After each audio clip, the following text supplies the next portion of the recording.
In this video, we will show you how as a supplier, when you receive a RFQ, how you can respond to that RFQ with a quotation.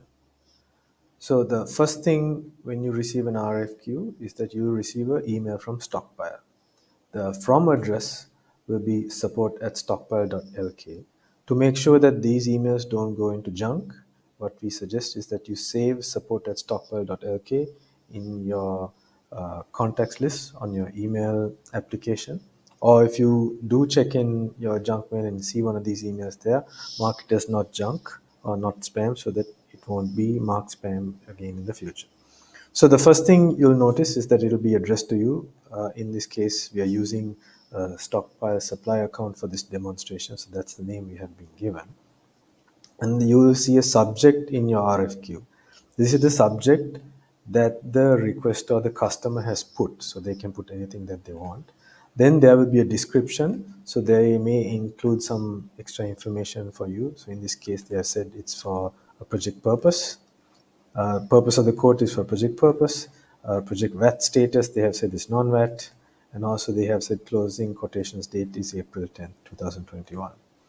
There's also quote value. This is if the customer has given a target price for every item, then this will be the total of all those items mentioned here. So if the customer has not given a target price, then you will see this as 0. The last item on the email you'll see is item categories. So in this case, the customer has selected these as the type of items in this RFQ. Now, only if you are registered under one of these categories will you receive this RFQ. So that is the way you will know why you got this RFQ. So in this case, for the training purposes, we have tagged this RFQ as having safety equipment and having bitumen, and some items are undefined. So at least if you are registered in one of these three, you would have received this RFQ. So once you get this, go over to the Stockpile website and then log into your supplier account. So to get to that, click to the top right hand side here, the human icon, click it here and go into supply login. Then you enter your account information here and log in. Then you'll be taken to your dashboard. If by chance you didn't come to the dashboard at any point from the website, once you're logged in, you can again click the icon and go to supply dashboard here. Once you're in the supply dashboard, and if this is the first time you're seeing this particular RFQ or buying lead, as we call it, on this location, you will see a bell icon with a notification. That is to show that there's a new buying lead that has been received. You can click here to click view all leads, and it'll take you to all your buying leads.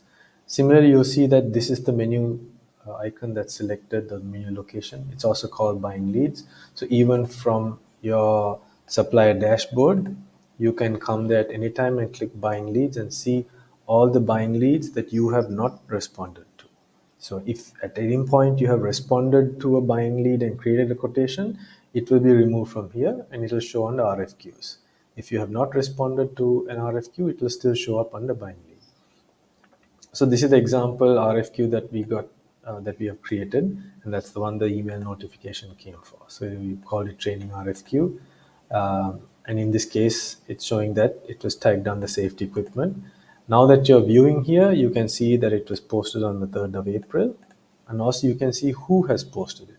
So posted by, in this case, it's called Stockpile Demo Company, but it also gives you the name of the person who's putting it. So here we have created a user called Stockpile Buyer, and we have also given a phone number of that person. So if you need any clarifications, once you start responding to this, you can contact the customer directly and get that information. We've also put the location of the address of the company, so you know where this company or the buyer is located. So to view more information, you can click View RFQ. Once you're in the RFQ, then you can see the details of this, and you can look at each individual item here. So you can see that there are 5 items here: rubber coated gloves, traffic warning light, bitumen, hot bitumen, and construction grout. If there's any additional information that's on each item, click the show info and you can see extra description. So here they have said unit of measure is numbers. So I think for Sometimes you may sell items on linear meters or by kilograms, so then they will add any information here. So always, before you quote, you want to quote, you have to click show info. But once you click show info, you can see additional information. So sometimes they may include product specifications also there. Now if you have items that match these requirements, you can quote for it directly here. So in this case, they have asked for rubber coated glove. You have to select from your product list. So if you just type the name of the product, it should search and jump to the location in your list. So here there is cotton gloves, PVC dotted. I think that is the most suitable one, which I will choose. So then when I choose that, it shows the image of the item as well. And then if I click that, it will actually go to that item. So I can verify that the item I want to quote is the correct one. Then they have asked for a quantity of 50. This is something you can't change. When you select your item, automatically the price you have listed on the website will show here at 120. Now, because of the quantity, you can choose to give a discount. Let's say we give it for 115 rupees. And when you click after you click somewhere after you set the price, automatically you can see that you have given a 5 rupee discount, and in percentage, it's 4.17%. Sample info, samples. If the customer had included a sample, you can say you're including samples. If the customer had wanted a sample, you can say you're including samples, but otherwise you can leave it as no. So here you have quoted for the first item. And now what you can see is that the subtotal is showing up here. You have quoted for 50 gloves, subtotal is 5,750, quoted total is also showing here. The customer did not give a target price, so there is no expected total. So at the moment, only the quoted total will be showing here. So similarly, you can go to the next item also, check the information. We may have an item for this.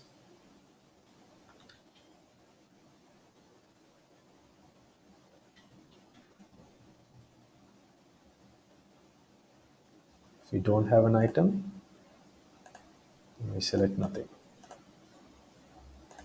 So you can leave an item blank if you don't have an item. Simply don't select anything and don't even quote a price.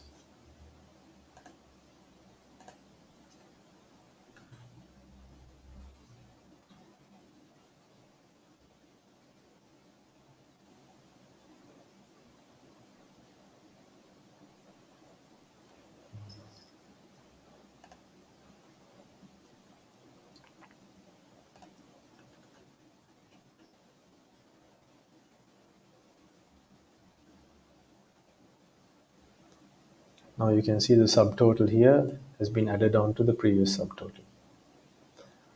Now you have quoted for 2 items. You don't have to quote for every item here.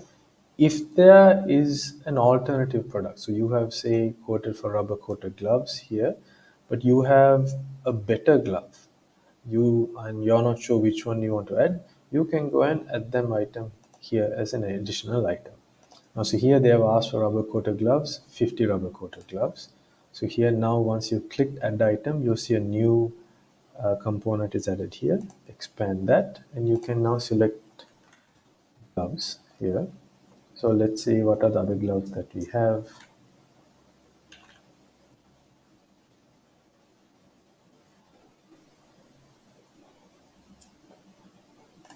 We have a palm coated cotton hand rubber glove. But here you have to add the quantity that matches there. And then you can leave the same price as it is. Now notice that if you put a discount, it shows, but if you leave the price as the full price, the discount does not show. So for these purposes, we'll put a discount value, 10 rupee discount. So now your grand total is also added here. Now you can mention if you need some time for deliveries, you can put a lead time. If there are any delivery, if delivery is required, it will actually show here saying delivery required. So in this case, delivery is not required. The customer does not need delivery. So you can put your delivery charge as 0. Note for customer automatically adds all your terms and conditions that are listed on the website. You can change this at any time. So you can add You can say quotation validity is 5 days. You can reduce that if you want to 2 days. So the customer knows that there's a difference. Now finally, click send quote.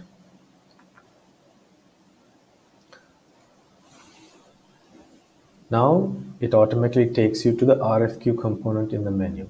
And here you can see under new there's nothing, but under answered there's 9. So for training purposes, we have added an answered to many RFQs. If you go to answered, you will see the RFQ that you responded to right on top. And if you click view request, you can once again go and review the quotation that you created. So in this case, you replied only to 3 items, and so the subtotal of those 3 are shown here.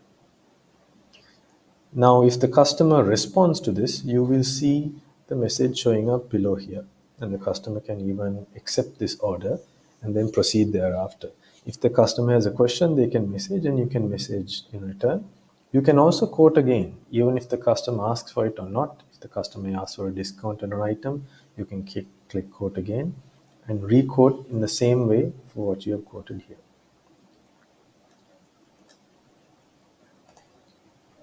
Once again, at any time, you can come back and check on RFQs.